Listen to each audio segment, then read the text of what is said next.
ఆహాబుకి నాబోతు యొక్క ద్రాక్ష తోట మీద మనసు పడింది. ఏవయ్యా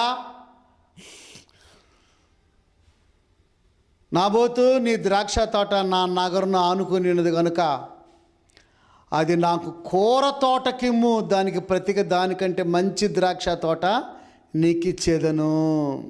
ఈ మాటలు మనం చదువుతుంటే మనకి ఏది గుర్తుకొస్తుంది?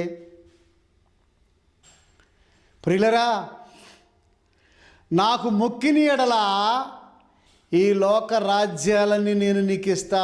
సాతానుడు యేసు ప్రభుతో ఈ మాటలు మాట్లాడుతూ ఉన్నాడు. లోకా సువార్త 4వ అధ్యాయము 7వ వచనంలో, నువ్వు నాకు మొక్కిని ఎడల ఈ లోక రాజ్యాలన్నీ నీకు ఇచ్చేస్తా.